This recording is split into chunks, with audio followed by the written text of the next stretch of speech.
가족이 드디어 애굽으로 내려갔습니다. 요셉의 인도함으로 고센이라고 하는 목초가 풍부한 땅에 거하게 되었습니다.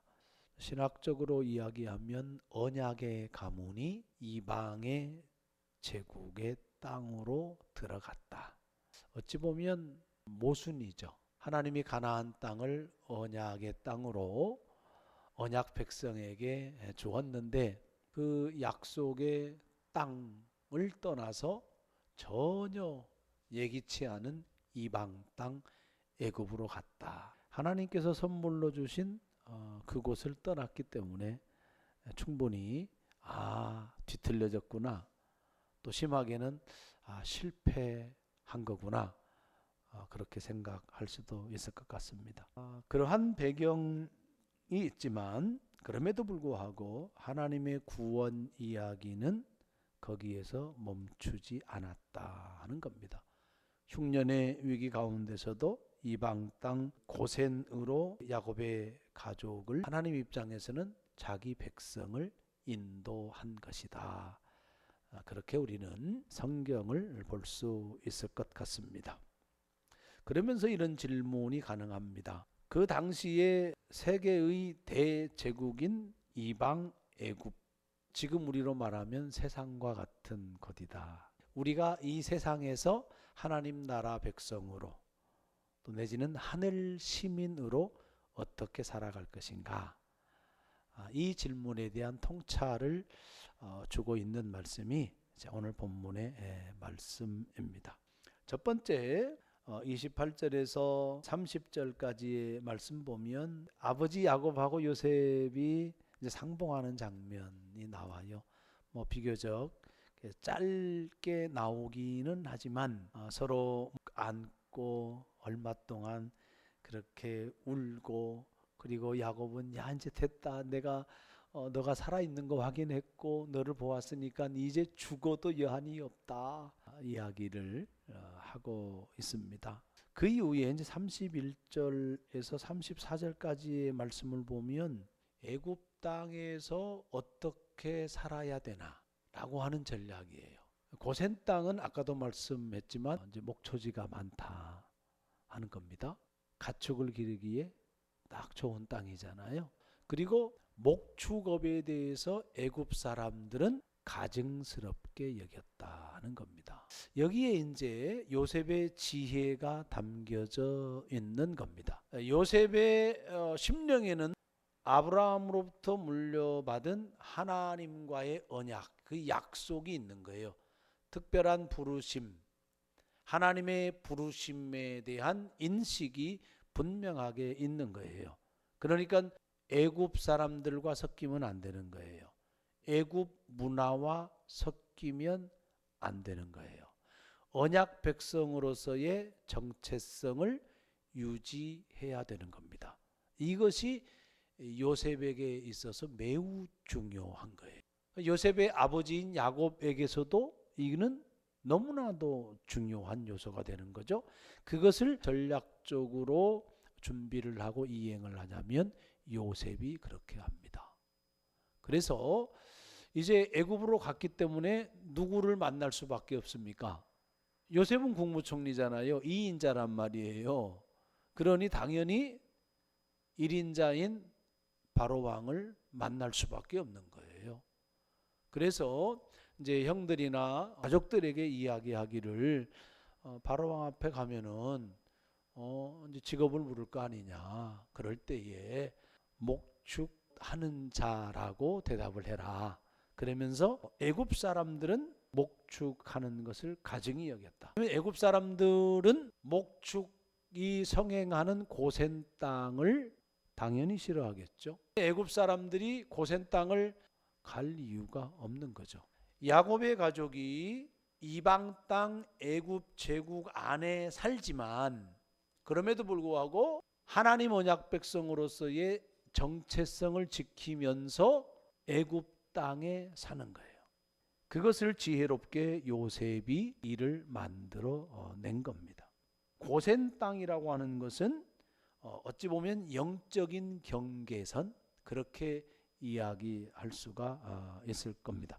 하나님의 언약 백성으로서의 그 정체성을 드러내기도 하지만 또 한편으로는 애굽의 문화를 들어오지 못하도록 방어하기도 하는 겁니다.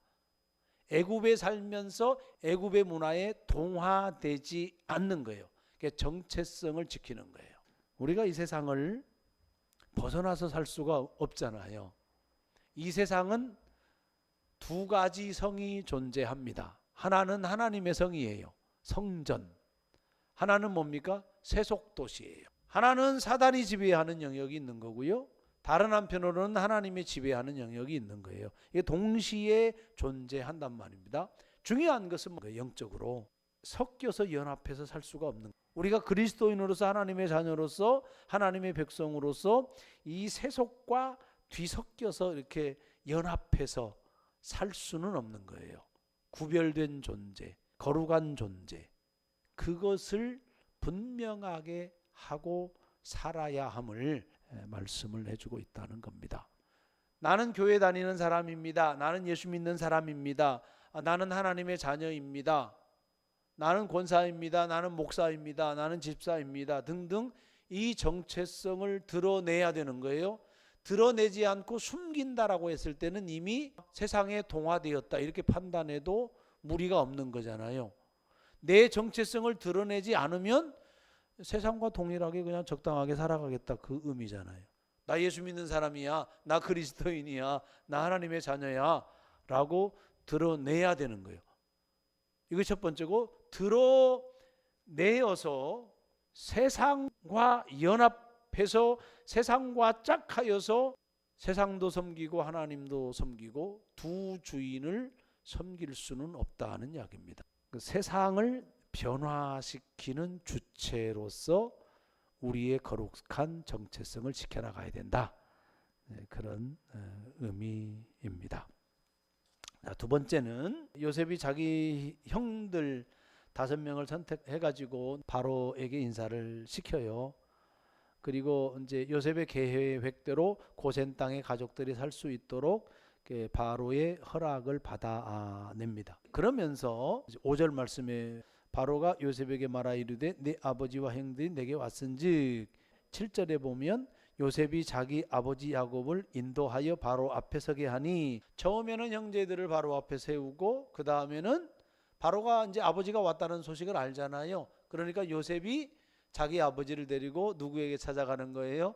바로에게 가는 겁니다. 그 이야기가 나와 있는 거고요. 그리고 이제 그 바로 왕이 네 나이가 몇 살이냐 라고 묻습니다. 나이를 물어요. 야곱의 나이가 130살이에요. 야곱이 몇 살에 죽습니까? 147세에 죽죠. 인생이 별로 얼마 남지 않은 시점에서 애굽에 내려갔고 요셉을 만났고 그다음에 바로 왕 앞에 서게 된 거예요. 그러면서 아주 중요한 이야기를 합니다. 야곱이 바로에게 이르되 내 나그네 길의 세월, 나그네 인생이다 그 말이에요.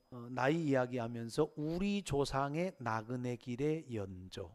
야곱이 볼 때에 아버지 이삭도 나그네 인생을 살았다라고 고백을 하는 거고, 할아버지인 아브라함도 나그네 인생을 살다가 갔다 이렇게 생각을 하고 있는 거고, 또 자신도 지금 나그네 인생을 살아왔고 살고 있다고 고백을 하고 있는 겁니다. 자기 자신의 삶을 나그네의 삶, 자기 인생의 길을 나그네의 길로 고백하고 있어요. 자기의 소유라고 생각을 하고 있지 않다는 거잖아요. 4절 말씀에 그들이 또 바로에게 고하되 가나안 땅에 기근이 심하여 종들의 양떼를 칠 곳이 없기로 종들이 이곳에 거류하고자 왔다. 잠시 머물렀다 가겠다 그 말이에요. 실제로 400년, 많게는 430년 동안 애굽 땅에 거하면서 그리고 출애굽하잖아요. 나그네로 보는 겁니다. 그러니까 창세기의 저자는 야곱의 모든 가족 나그네로 봐주고 있고, 그리고 실제로 야곱도 자기의 삶을 나그네 인생으로, 나그네 세월로 그렇게 고백을 하고 있는 거예요. 그럼 애굽 땅에 얼마를 살지를 모르지만 사실은 거기에 소망이 없다는 뜻입니다. 나그네는 어때요? 왔다가 가는 거잖아요. 왔다가 가는 곳에 마음을 두거나 뭐 어떤 소유를 갖거나 할 이유가 전혀 없는 거잖아요. 정착하면 땅도 소유해야 되고 가축도 소유해야 되고 또 무엇도 소유해야 되고 소유해야 될 것이 많단 말입니다. 그런데 나그네 소유물이 없다 그 말이에요. 그러면서 자기의 세월을 험악한 세월을 보냈다 그렇게 이야기를 하고 있습니다. 참 험악한 세월을 보냈죠. 어렸을 때 형 에서와의 관계를 생각을 해도 축복권 그거 받고 싶어서 재산 그거 얻고 싶어서 형 속이고 아버지 속이고 그래 도망가잖아요. 20년 동안 외삼촌 라반의 집에 가서 엄청나게 속임을 당하고 고생하잖아요. 그리고 다시 고향으로 돌아와 가지고 어떤 일이 벌어집니까? 가장 사랑했던 아내 라헬이 죽고 사랑하는 아들 요셉을 잃어버리고 흉년이 들어가지고 지금 이 모습으로 애굽 땅에 와 있는 거잖아요. 그것이 수십 년, 최소한 100여 년 가까이를 그런 세월을 보낸단 말입니다. 험악하죠. 계속되는 상처의 연속이고 불안정하고 불안하고 두려움 속에 거했던 삶들, 그것이 야곱이 겪은 세월들이란 말이에요. 10년, 20년, 30년, 40년 고생하고 상처만 받고 고통만 당하고 아픔 겪고 그러면 여러분 이 땅에 소망을 두겠어요? 안 그러잖아요. 하늘에 소망을 두는 거예요. 힘들고 험한 삶을 살아가는 곳에 마음을 두고 사는 사람이 누가 있겠냐고요.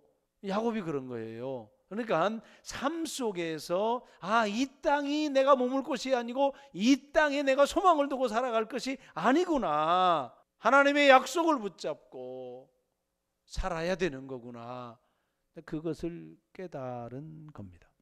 고난이라고 하는 것이 우리에게 어떤 유익이 되냐면 이 땅에 우리를 이렇게 묶어두지 않아요. 우리가 신앙생활을 하면서 여러분 최후의 뭘 우리가 생각을 해요? 하나님 나라 소망하잖아요. 영원한 하나님의 나라, 영원한 천국, 죽음도 없고 고통도 없고 눈물도 없고 그런 나라를 소망을 하고 그 평화스러운 곳, 사랑이 있는 곳, 찬양만 있는 곳, 감사만 충만한 곳, 이 땅에는 그게 없잖아요. 그러니까 그 나라 소망하면서 우리가 살아가는 거거든요. 나그네 인생이다. 그것을 우리에게 가르쳐 주는 거예요. 그래서 우리가 이 땅에 살면서 이 땅에 소망을 두지 말고 하늘의 시민권을 가진 자로서 하늘의 소망을 두고 이 땅을 이기면서 믿음으로 그렇게 살아가자 하는 그런 말씀입니다. 마지막으로 7절 말씀 보겠습니다. 요셉이 자기 아버지 야곱을 인도하여 바로 앞에 서게 하니 야곱이 바로를 축복하고 있어요. 그 다음에 10절 말씀 보세요. 야곱이 바로에게 축복하고 그 앞에서 나왔다. 그냥 인사하는 것일 수 있죠. 그런데 우리가 성경을 보면서 이게 신앙적이고 좀 쩍쩍해서 죄송하지만 신학의 관점, 신앙의 관점으로 바라봐야 되는 거죠. 야곱이 축복했다고 하는 것은 야곱은 보통 사람이 아니잖아요. 하나님의 언약을 이어가는 복의 통로란 말이에요. 하나님께서 아브라함을 창세기 12장에서 부르실 때 너는 복이 될지라 그렇게 말씀했거든요. 이것은 뭐냐면 세상 모든 열방에게 복을 주는 존재, 복의 통로로 아브라함을 하나님께서 사용하실 것이다 라는 것이 하나님의 약속이란 말이에요. 그에 따라서 야곱이 애굽 제국의 대왕 바로 왕을 축복하고 있는 거예요. 생각을 해보십시오. 흉년이 들어가지고 자기 땅에 살지도 못하고 고향을 등지고 지금 애굽 나라에 와가지고 땅 얻어서 살 거잖아요. 그런데 지금 누가 누구를 축복해요? 바로가 야곱을 축복해야 이게 상식이지. 그런데 야곱이 바로를 축복했다고 2번 언급이 돼요. 강조하고 있는 거거든요. 의도가 있다는 이야기입니다. 하나님의 언약 백성으로서 세상 왕인 바로를 축복하고 있는 거예요. 우리가 어떻게 살아가야 되는가를 말씀하고 있는 겁니다. 여러분, 우리가 예수 믿는 사람으로서 세상 사람이나 세상에 대해서 축복을 해야 됩니까? 아니면은 불평해야 됩니까? 그 이야기예요. 교회 다니지 않는 사람 우리가 축복해야 돼요? 저주해야 돼요? 축복해야 되는 거예요. 세상 사람도 다양한 종류가 있잖아요. 뭐 크리스찬이라고 해서 다 뭐 죄 없이 살아가는 사람 없잖아요. 한 사람도 이 땅의 모든 사람은 죄 가운데서 살아갈 수밖에 없어요. 우리는 용서받은 죄인으로 살아가는 거고 믿지 않는 사람은 그냥 죄인으로 살아갈 뿐이에요. 모양은 죄인, 세상에 드러나는 것은 죄인인 것이 다 똑같은 겁니다. 그럼에도 불구하고 우리에게는 뭐가 주어졌냐면 예수 그리스도의 십자가를 믿음으로 말미암아서 우리는 거룩한 존재가 되었고 하나님께 부름받은 존재가 되었고 하나님의 새 언약의 백성이 되었단 말이에요. 그래서 하나님은 우리를 통해서 세상에게 복이 흘러가기를 원하는 거예요. 그 복 중에 복은 뭐예요? 예수를 믿게 하는 복, 예수님을 증언하는 것, 그들에게 복음을 전해서 그들이 복음을 접할 수 있도록 역할을 하는 것, 그것이 가장 큰 복인 거죠. 그것을 넘어서서 우리가 건강의 복을 빌어줄 수도 있는 거고 물질의 복을 빌어줄 수도 있는 거고 여러 가지의 복들을 세상 사람들에게 빌어줄 수가 있는 거예요. 그래서 우리는 하늘나라의 시민으로서 세상 사람이나 세상을 향해서 뭐하는 존재로 서야 된다? 축복하는 존재로 서야 된다. 그 복 중에 가장 큰 복은 무슨 복이다? 예수 그리스도의 복음이다. 또한 그 복뿐만 아니라 우리가 이 세상에서 살아가면서 필요한 것들, 그것들 역시도 빌어줄 수 있는, 복을 빌어줄 수 있는 우리가 돼야 된다. 말씀을 맺습니다. 야곱은 애굽에 들어왔습니다. 하지만 애굽 사람이 되지는 않았어요. 언약의 백성, 그 정체성을 지켰다는 겁니다. 그리고 땅의 소망을 두지 않고 하늘의 소망을 두고 사는 사람이었다. 그리고 복의 통로로 아브라함과 이삭과 야곱으로 이어지는 하나님의 약속에 따라서 복의 통로로 사용되어지는 사람이었다. 그것이 야곱입니다. 우리는 세상에 살지만 세상에 속한 자는 아니에요. 우리의 소망은 이 세상이 아니라 하나님 나라에 분명히 있고 그런 나그네 삶을 살아갑니다. 우리는 세상의 축복의 통로입니다. 그런 정체성을 가지고 하루하루 서 있는 자리에서 하나님 나라 시민으로서 살아가시기를 주의 이름으로 축복합니다.